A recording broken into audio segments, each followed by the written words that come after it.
আর মাত্র ৩ মাস, এরপর স্থানীয় সরকার নির্বাচন। অক্টোবর থেকে পর্যায়ক্রমে দেশের সব স্তরের স্থানীয় সরকার নির্বাচন করার আনুষ্ঠানিক রোডম্যাপ ঘোষণা করেছে সরকার।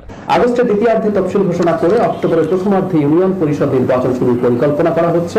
আগস্টে তফসিল আর অক্টোবরের প্রথম দিকে শুরু হবে স্থানীয় সরকার নির্বাচন, জানিয়েছেন প্রধানমন্ত্রীর তথ্য ও সম্প্রচার বিষয়ক উপদেষ্টা ডাক্তার জাহিদুর রহমান। সচিবালয়ে প্রেস ব্রিফিংয়ে তিনি বলেন, নির্বাচন হবে 1 বছর ধরে। 5 আগস্টের আগেই জুলাই জাদুঘর উদ্বোধন হবে বলেও জানান তিনি বলেন, জুলাইয়ের চেতনার সঙ্গে কোনো আপোষ নয়। কিন্তু প্রশ্ন হলো, এই নির্বাচনে কি আওয়ামী লীগ অংশগ্রহণ করবে? শেখ হাসিনা দলের নেতাকর্মীদের কি নির্দেশনা দিয়েছেন? দলের অভ্যন্তরীণ প্রস্তুতি বা কেমন? প্রধানমন্ত্রী তারেক রহমানের তথ্য ও সম্প্রচার বিষয়ক উপদেষ্টা ডাক্তার জাহিদুর রহমান এর মধ্যে জানিয়েছেন, আগস্টের দ্বিতীয় ভাগে প্রথম ধাপের ইউনিয়ন পরিষদ নির্বাচনের তফসিল হবে। অক্টোবরের প্রথমার্ধেই শুরু হবে ভোট গ্রহণ। পরবর্তী 1 বছর ধরে হবে নির্বাচন। প্রথমে দেশের 4580টি ইউনিয়ন, এরপর 500 উপজেলা পরিষদ, 330টি পৌরসভা এবং 13টি সিটি কর্পোরেশনের ভোট গ্রহণ হবে। অনেকদিন ধরেই দেশের স্থানীয় সরকার পর্যায়ে শূন্যতা বিরাজ করছে। ইউনূস সরকার ক্ষমতায় নিয়েই স্থানীয় সরকারের সব প্রতিনিধিকে বরখাস্ত করেন। সেই থেকে 2 বছর ধরে মাঠ পর্যায়ের কাজেও এক ধরনের অস্থিরতা। যদিও সিটি কর্পোরেশনগুলোতে প্রশাসক বসানো হয়েছে, কিন্তু ইউনিয়ন বা উপজেলা পর্যায়ে নির্বাচিত কেউ নেই। নির্বাচিত প্রতিনিধিদের অনুপস্থিতিতে এমপিদের হাতে কাজ ও দায়িত্ব দুটোই বেড়েছে। বাংলাদেশের সংবিধানে আছে, স্থানীয় সরকার থেকে কেন্দ্র পর্যন্ত পুরো রাষ্ট্র চলবে নির্বাচিত সরকারের অধীনে। এটা শুধু আদর্শিক কারণে নয়, স্থানীয় পর্যায়ের অনেক ইস্যু আছে যা চেয়ারম্যান মেম্বারকে মিটমাট করতে হয়। সরকারের উন্নয়ন কাজ তৃণমূল পর্যন্ত পৌঁছানোর এটাই একমাত্র রাস্তা। এই বন্ধ রাস্তা এবার খোলার ব্যবস্থা করছে সরকার, তবে এখানেও জটিলতা আছে। আসসালামু আলাইকুম প্রিয় দর্শক, আর কয়েক মাস পরেই কিন্তু শুরু হতে যাচ্ছে বাংলাদেশের স্থানীয় সরকার নির্বাচন। ধাপে ধাপে সেটা অনুষ্ঠিত হবে। তো ইতিমধ্যে ডাক্তার জাহিদুর রহমান তিনি কিন্তু তার কাছ থেকে কিন্তু আমরা শুনেছি যে অক্টোবরের মধ্যেই কিন্তু ধাপে ধাপে বাংলাদেশে স্থানীয় সরকার নির্বাচন অনুষ্ঠিত হওয়ার কার্যক্রম শুরু হবে।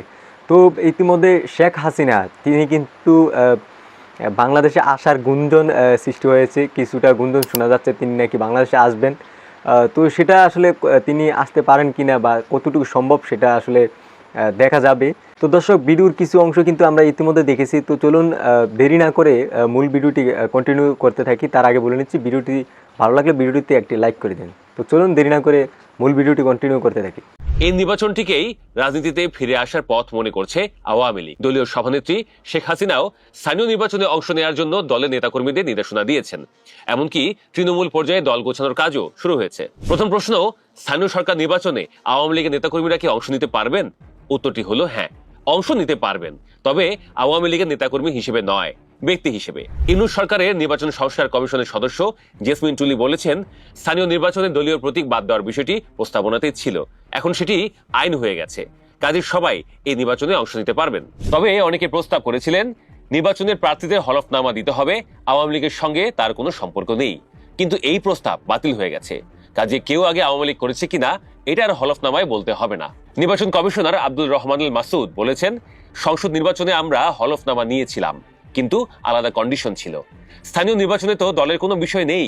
তিনি আরো বলেন, আমরা দেখব না সে কোন দল করে, যদি সে ওই পদে নির্বাচনে যোগ্যতা অর্জন করে তাহলে তিনি নির্বাচনে অংশ নিতে পারবেন। এমনকি তিনি হিন্দু না মুসলমান, ছেলে না মেয়ে, কোন দল করেন কি করেন না সেটা আমরা দেখব না। তিনি জানান, প্রার্থী হওয়ার যোগ্যতা থাকলে যে দলেরই হোক তিনি নির্বাচনে অংশ নিতে পারবেন। এদিকে প্রধানমন্ত্রী উপদেষ্টা জাহিদুর রহমানও বলেছেন, একজন ব্যক্তি যদি নির্বাচনে অংশগ্রহণ করতে চান, তিনি যদি আওয়ামী লীগের হয়েও নির্দলীয় থাকেন তাও পারবেন, কারণ স্থানীয় সরকার নির্বাচন নির্দলীয়, এখানে কেউই দলের কথা বলবেন না। অর্থাৎ নির্বাচনে অংশ নিতে কোনো বাধা নেই। কিন্তু আওয়ামী লীগ নেতারা কি নির্বাচনে অংশ নিতে আসবেন? সংসদ নির্বাচনের সময় কিন্তু তাদের ছায়াও দেখা যায়নি। কার্যক্রম নিষিদ্ধ থাকার পরও কি আগামী স্থানীয় সরকার নির্বাচনে অংশ নিতে পারবেন আওয়ামী লীগের নেতা কর্মীরা? নির্বাচনে আসার ক্ষেত্রে সরকারের অবস্থানটাই বা কি? রাজনৈতিক অঙ্গনে গত কয়েকদিন ধরে চলা এই বড় প্রশ্নের অবসান ঘটল আজ।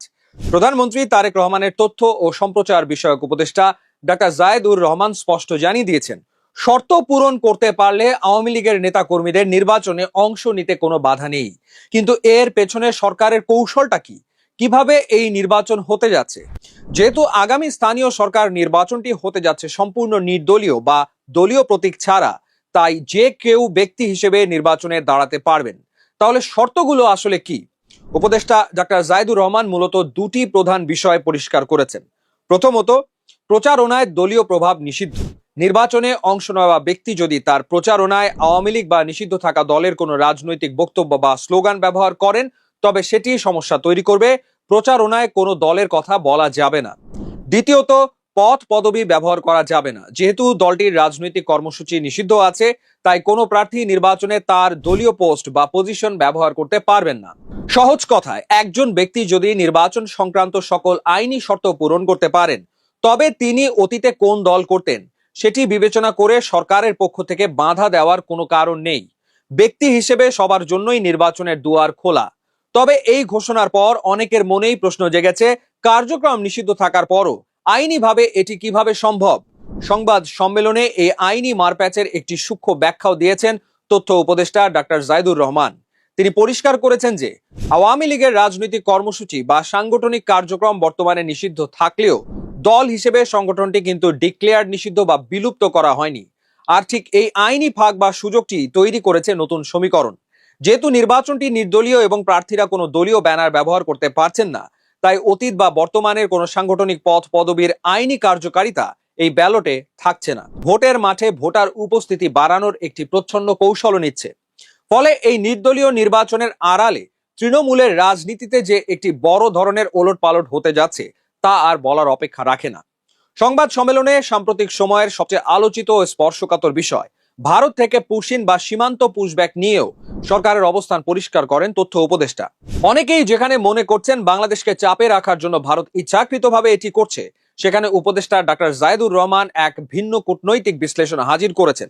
তিনি স্পষ্ট জানান, এই পুশিন কোনোভাবেই বাংলাদেশকে চাপে রাখার কোনো ভারতীয় কৌশল বা ইন্টেনশনাল পদক্ষেপ নয়, বরং ভারতের পশ্চিমবঙ্গের নতুন নির্বাচিত সরকারের একটি নির্বাচনী ইশতেহার বা অঙ্গীকার ছিল যে তারা অবৈধ বাংলাদেশিদের পুশব্যাক করবে।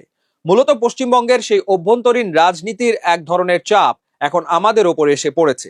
প্রিয় দর্শক, শেখ হাসিনা এবং তার দল আওয়ামী লীগ সেটা কিন্তু বাংলাদেশের মানবাধিকার লঙ্ঘন থেকে শুরু করে বাংলাদেশের মানুষের উপরে গুম খুন এবং মানুষকে রীতিমতো হত্যা করে শেখ হাসিনা কিন্তু ভারতে পালিয়ে গেছেন এবং সে কিন্তু ইতিমধ্যে স্বপ্ন দেখছেন যে বাংলাদেশের রাজনীতিতে কিভাবে দ্রুত ঢুকা যায় এবং সামনে কিন্তু স্থানীয় সরকার নির্বাচন রয়েছে, সেই নির্বাচনে কিভাবে অংশগ্রহণ করা যায় সেই পরিকল্পনা কিন্তু করছেন শেখ হাসিনা। ইতিমধ্যে তিনি কিন্তু দিল্লিতে বসে আছেন এবং দিল্লিতে বসে কিন্তু তিনি আসলে সকল ষড়যন্ত্র কিন্তু করে যাচ্ছেন।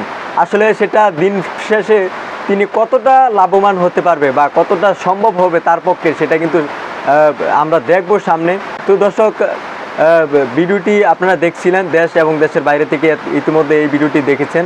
আপনাদের যদি কোনো মন্তব্য থাকে তাহলে অবশ্যই সেটা কমেন্ট করে জানিয়ে দিবেন এবং এই ভিডিওটি এতক্ষণ ধৈর্য সহকারে ভিডিওটি দেখার জন্য আপনাদেরকে অসংখ্য ধন্যবাদ। আজ এই পর্যন্ত, সবাই ভালো থাকবেন, সুস্থ থাকবেন, আল্লাহ হাফেজ।